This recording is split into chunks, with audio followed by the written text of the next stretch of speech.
Hey everyone. We may not know what happens after we finally shuffle off this mortal coil, but in many cases, cause of death is often fairly cut and dry. If we go back into history, the more mysterious many deaths become, sometimes leading to rampant speculation, vicious rumors, or modern conspiracy theories about what really happened.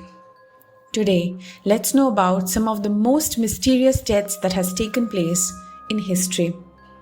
Let's start the video, but before that, please don't forget to subscribe to the channel and like this video.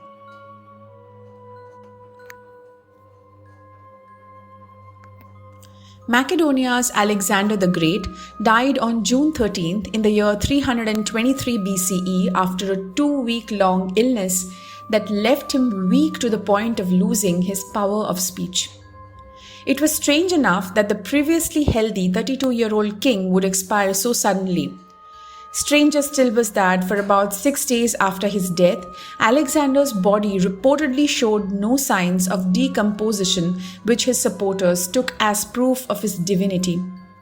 Modern hypothesis about Alexander's cause of death runs as malaria and typhoid fever to West Nile encephalitis contracted from birds. As for the mystery of the non-decaying corpse, Catherine Hall, a senior lecturer at New Zealand's University of Otago, has a compelling and horrifying theory. Maybe it wasn't a corpse. In other words, maybe Alexander was still alive for days after he was pronounced dead. As Hall explained in a 2018 journal article, Alexander could have had Guillain-Barré syndrome, an autoimmune disorder that can cause progressive paralysis. Eventually, Alexander would have been completely immobile and his reduced metabolism would have caused his body temperature to drop and his breathing to become so shallow it was effectively imperceptible. If Hall is correct, it's possible that Alexander's embalmers inadvertently killed him.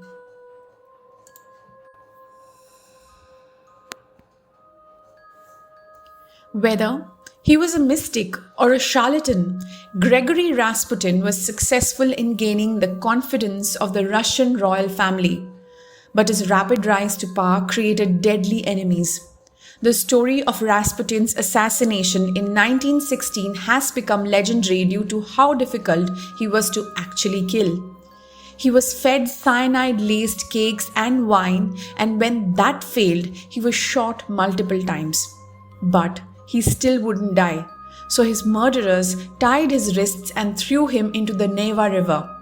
Although his dead body was found under the ice, Rasputin had apparently managed to free himself from his bonds before finally succumbing to death by drowning.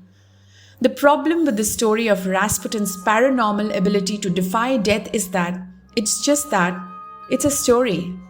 Prince Felix Yusupov, a member of the group of noblemen who killed the mad monk, crafted the chain of events to bolster his own reputation by turning his victim into a supernatural character. The autopsy report clears things up. Rasputin wasn't poisoned or drowned. He died when he was shot in the head.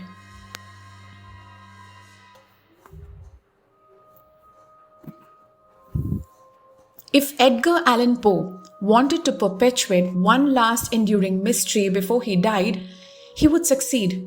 The writer was found disheveled and seriously ill in Baltimore on October 3, 1849 at the age of 40. Gripped by delirium, he was unable to tell anyone what his affliction was or where he had been for the previous 6 days. He had been staying in Richmond, Virginia, and had left on a journey bound for Philadelphia, but he never made it. When Poe was discovered, he was wearing clothes that did not appear to be his own. His condition never improved, and he expired on October 7th.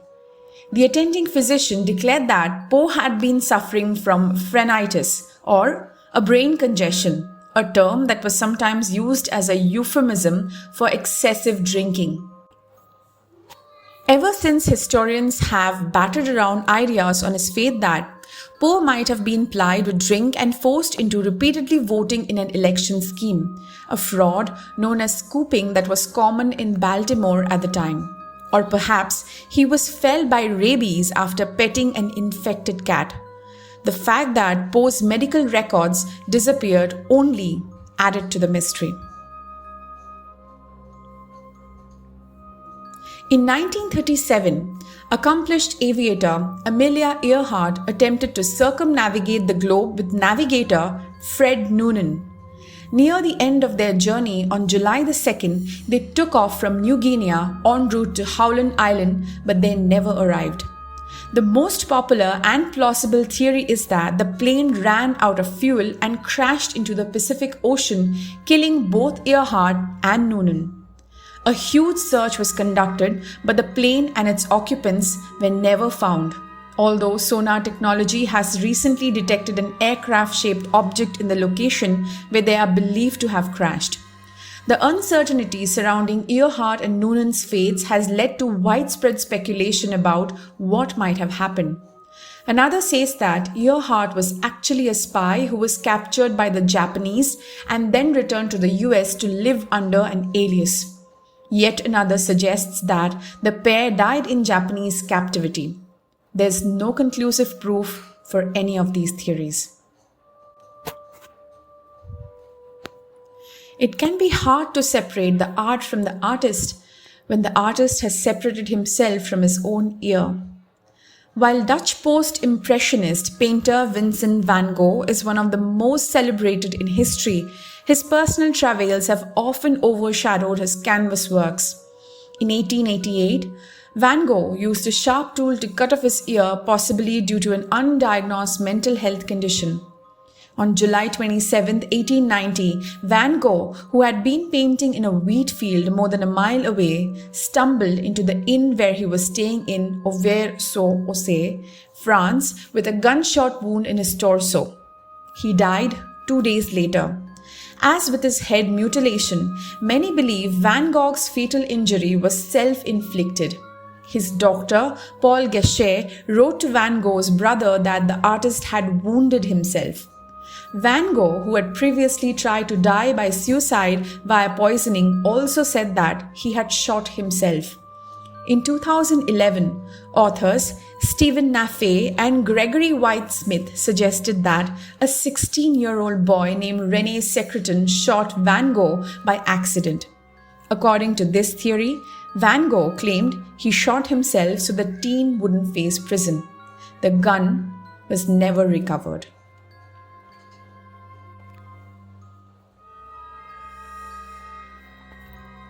In the fall of 1791, renowned composer Wolfgang Amadeus Mozart was feeling unwell and declared to his wife that he was probably poisoned.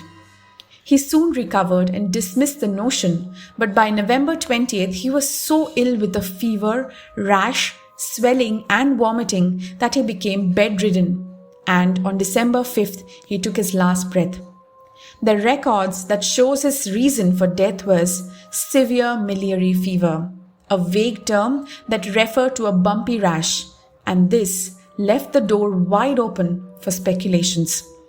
Soon after his death, a rumor spread that he had indeed been poisoned, potentially by a fellow composer, Antonio Salieri, but the speculation was likely baseless. Over the years, many potential causes of the composer's death have been suggested, like strep infection, subdural hematoma, bleeding in the brain typically caused by trauma to the head, kidney disease, trichinosis from eating undercooked pork, and lack of sunlight, to just name a few, none of which has been definitively proven. Well, that's it for today. I hope you're liking Nerdies discoveries. Can't wait for the next video to learn more and be fascinated about. See you on the next. Bye.